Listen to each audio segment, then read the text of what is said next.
Wie geht es Ihnen? Willkommen am Schäfer kleines Motoren Werkstatt und zwei Auto Garage.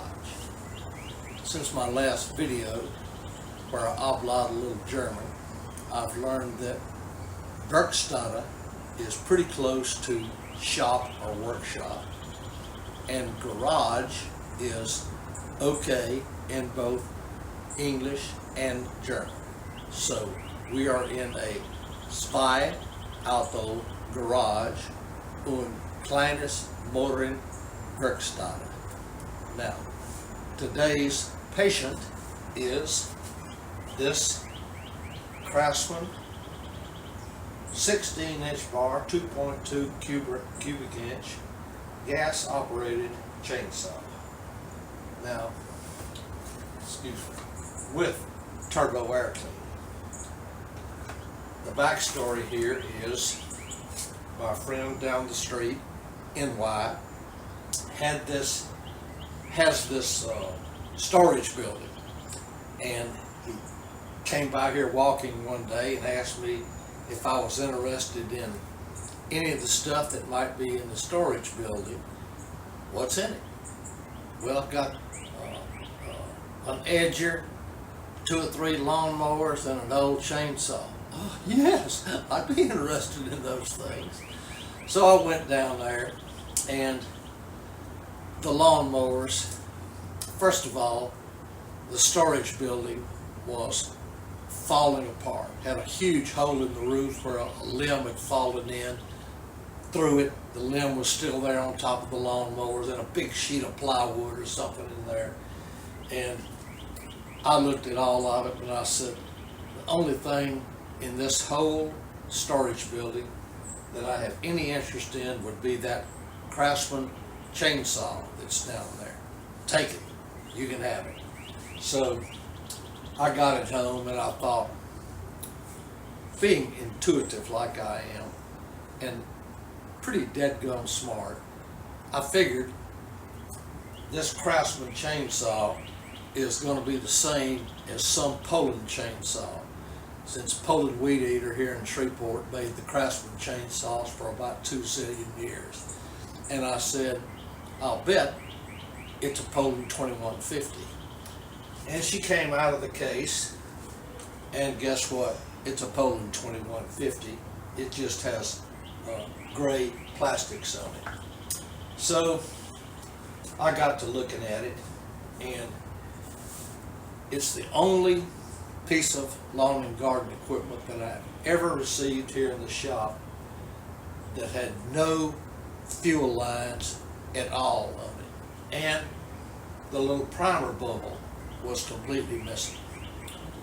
The fuel lines had disintegrated, gone into air. No remnant of them left, except the little nubbins where the 2 lines had passed into the gas tank. The nubbins were still there. Everything else disappeared. No sign of it whatsoever. This saw was made in 1995, so it is 29 years old. Probably has not been started in, I don't know, 15, 20 years. Your guess is as good as mine. So it's here on the bench, and we're going to take a look at it. We're going to try to salvage it. This is very similar to the video I made with my buddy CK Knox, his Poulan 2150 that I put a new carburetor on, because the carburetors end up being different. But before we get to the carburetor, I think we'll take a look at this thing. I've got the muffler off of it, and the piston actually looks pretty good inside. It's shiny, no score marks. I've got the muffler off of it. I'll show you the muffler here in a minute. But the first thing we're going to do is check the compression. So let me get my compression tester set up, and I'll turn you back up.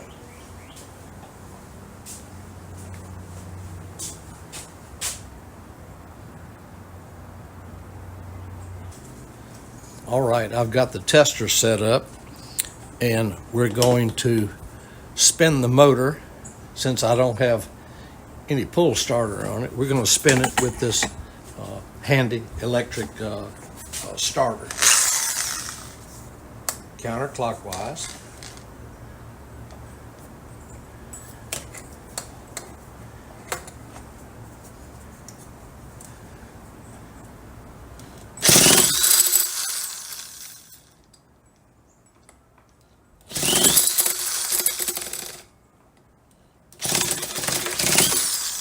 It's got good compression. Let's see how high we can get it to go.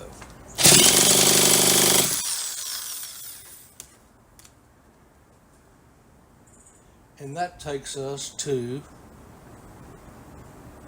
115 pounds, which is plenty of compression to get this thing started. So we'll proceed a little bit further and I'll turn you back on.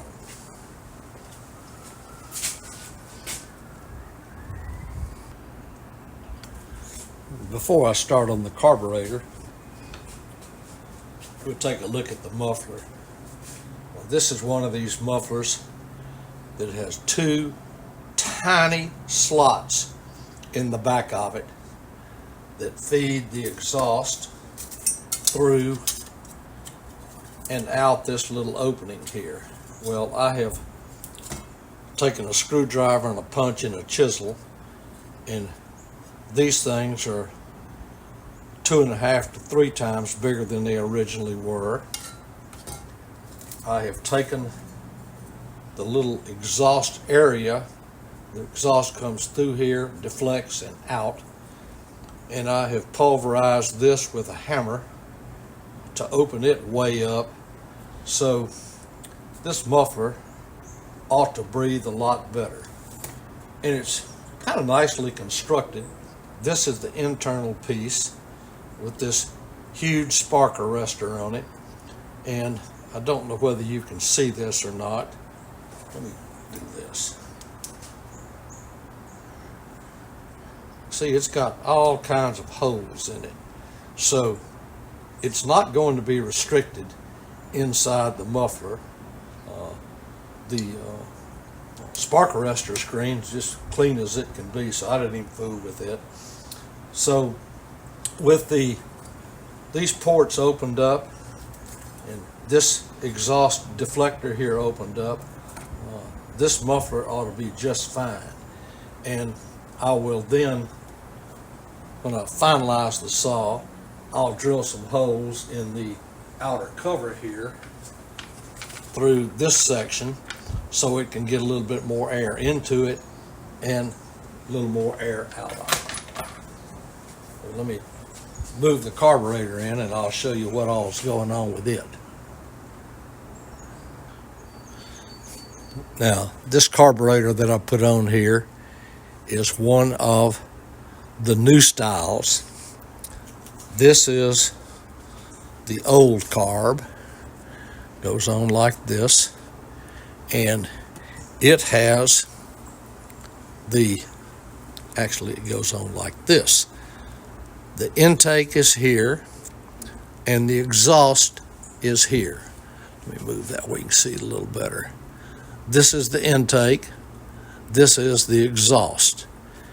And on the new style carbs, the intake is on the right hand side and the exit is over here on the bottom of the left hand side. So you've got to do some rearranging, and which would involve hoses being looped around to get to the purge bulb here. But what I did is exactly the same thing I did on the Knox 2150. I just reversed everything. I drilled the holes out a little bit larger to accommodate this fuel line. Now, this fuel line that I'm using is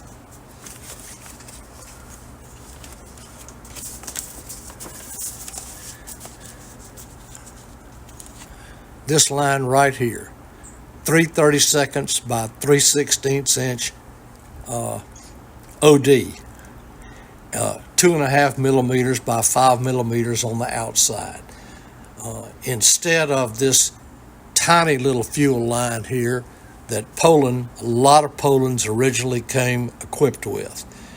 And I asked Bob, my Poulan contact, Bob is everybody's Poulan contact, why they used this little bitty fuel line. And he said it was so it would be clearly evident and idiot proof when you put it back together, but B was the primary reason. They thought that the smaller fuel line with a smaller inside diameter would suck fuel up to the carburetor more rapidly. And he was probably right about that. But this little bitty Poulan fuel line, like this little piece I have right here, it is a pain to fool with. It's hard to get onto the carburetor. It's hard to get on to the fuel filters. This larger fuel line is just a lot easier to work with. So that's what we're doing. And see if we can see what I've done here. This is the intake line. It goes straight into the gas tank, loops back around over here where it's got a fuel filter attached to it, and the fuel filter lies right on the bottom of the tank. That's what you want. Then, let me get something to point with. Over here, down here is the exit side. Well, the exit side, you just put a little short piece of gas line, and it runs directly to the short nipple on the purge bulb. And then you take another little short piece of line here, connects to the long nipple on the purge bulb, and it goes directly into the tank for the return line. So it's pretty easy. You have to drill the holes out a little bit, and I used a 3/16 drill bit right here. That's just a little bit smaller than the outside diameter of the fuel line, not enough to pinch it, but that's what I used to drill it out. And I bought this set of drill bits here thinking, well, they're real cheap. I'll buy a set. I'll never use them because they'll break off and that'll be the end of it. You can't replace the bits in them. Well, this is what I use all day, every day. They're handy. They're clearly marked as to what they are. And they're not only good for the outside diameters, they're good for the inside diameters. So here is the little fuel line that I'm not using, and this 7/64 will not go in it. 3/32 does go in it. So that's kind of how you can work with your fuel line. Here's the fuel line that I'm actually going to use, and it is about the same size. 3/32 goes in clearly. 7/64 will not go into it. So I use these things for inside diameter and outside diameter, and they're very handy. Now, I'll show you what the problem is and what I'm working on here. Now, this is one of these units that when you set the choke and you hit the throttle, it pops the choke back open. So I'm going to hold it in place, hit the throttle, and the choke is wide open. Well, here is the problem. When you put the air filter base on, like so,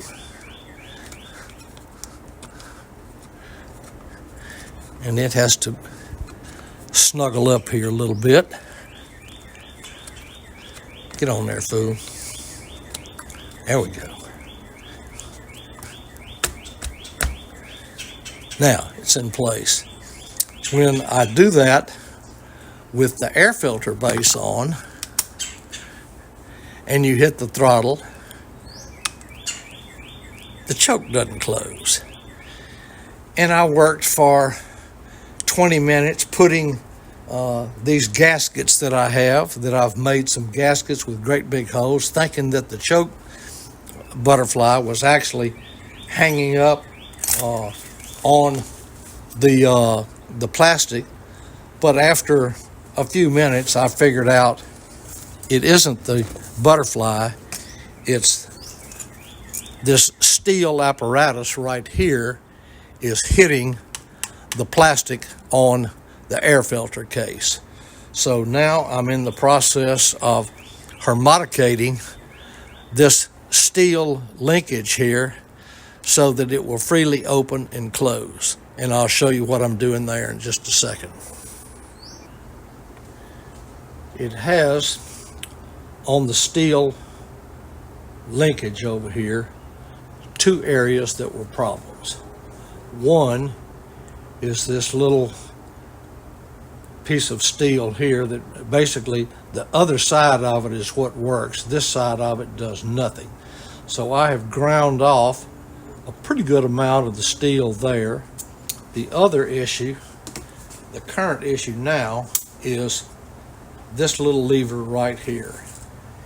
And it trips, and it is needed, but it's way thicker than is needed. So I'm going to have to grind off the back part of this lever until it clears my air box. It's hitting in the air box right up in here. I did not want to grind away part of the plastic air box and end up putting a hole in it. So I'm working on the steel because the steel that's in there is not necessary. So let me work on that a little bit.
All right, let's see if that's enough.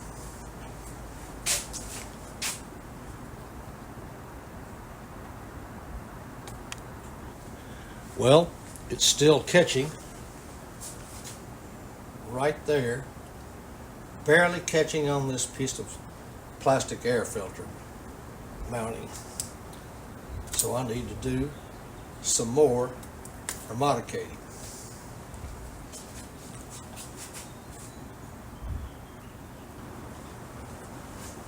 We're getting closer, but we are not there yet. Oops.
believe we've achieved success here.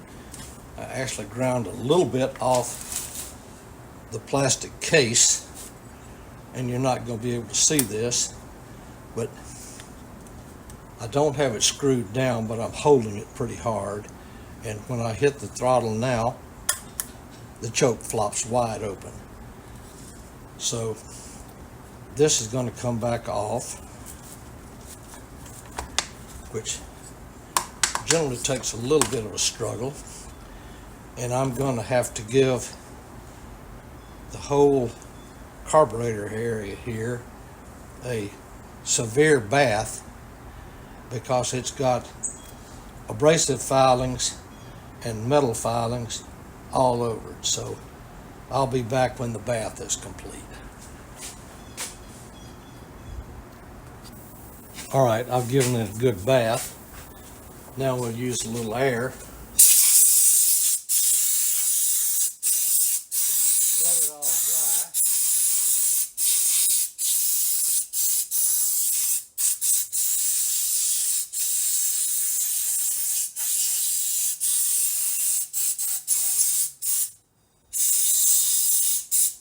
If I didn't get too much water in the crankcase, we should be okay. All of this external wetness doesn't amount to anything. So let me finish the reassembly here, and we'll see if we have anything. These Poulan saws in particular do not come from the factory with a gasket on this end, the intake end of the carburetor, but I always put one on there. I just think it makes a better fit, a little bit tighter fit for the air intake side. So let me get my hose lined up there. Hello.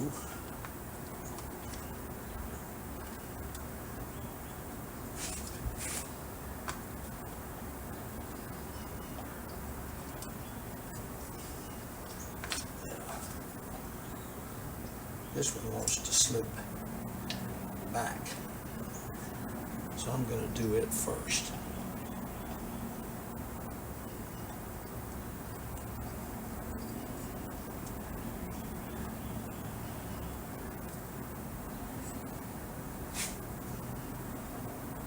Let me get a cheater.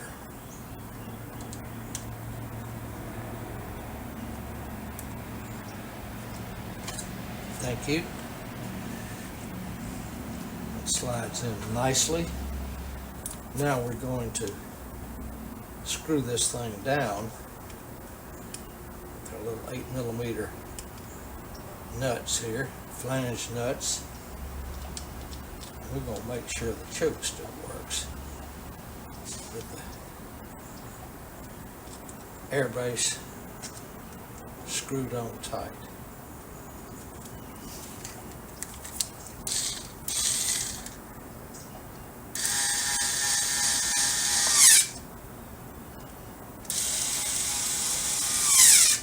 And if it doesn't fit, we're going to grind some more. That did not pop wide open.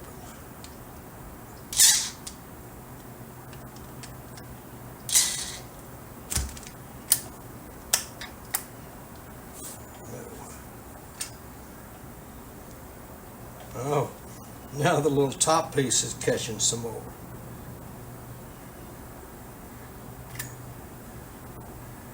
I have a clip.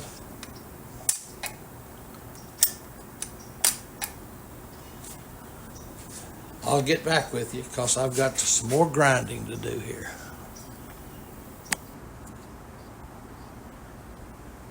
All right, further hermeticating the apparatus over here and shaving a little bit more off of the air box in this little corner down here has now, and I put a second gasket on it, which moves it out a little bit further. Now the throttle pops wide open and this is on tight. So basically I'm going to put a spark plug in it, some fuel in it, and I believe we're ready for a test run here. I'll be back. I must be doing something right because I pumped it 3 times and the purge bowl is full, and it's continuing a long Poulan tradition of the gas cap not sealing very well. I think the newer ones do a lot better job. So we're going to take this and spin it with no spark plug for a minute. We're going to move this way down here out of the way.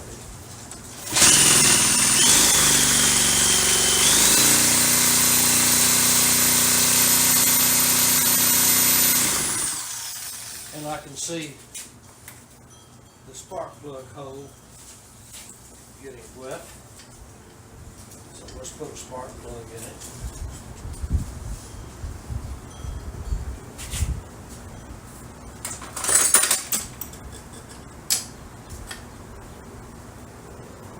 Tighten her down.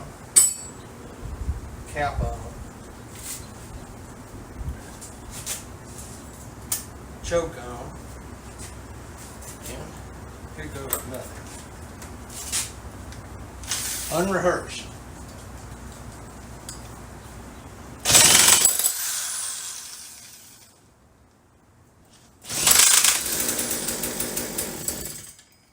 Yes, I like it. Contact. So let's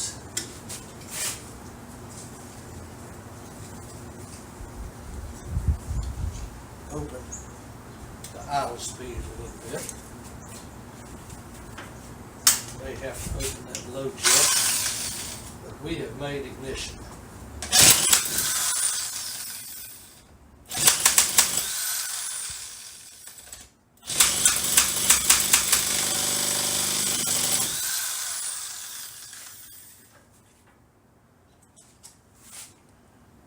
We're going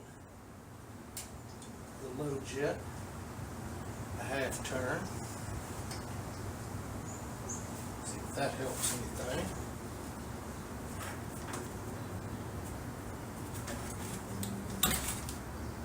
And we'll take the choke off.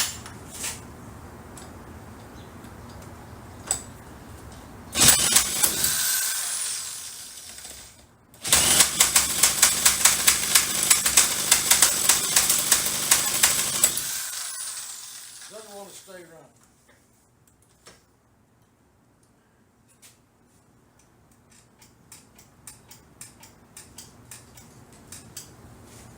So I'm going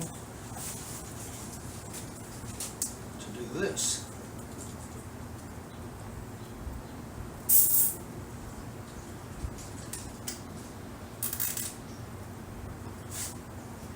That's got the throttle open. Let's see what we get now.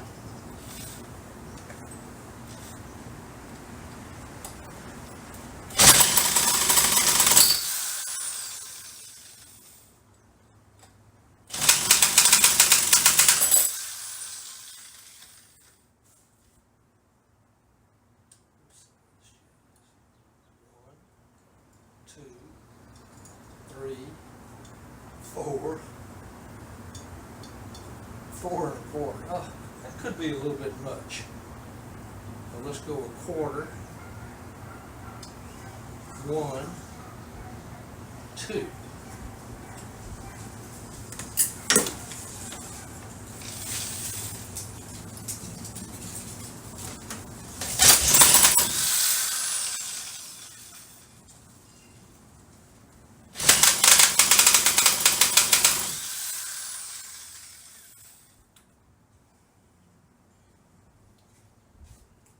Well, it needs some tinkeration, but I'll turn you back on if I make any progress here.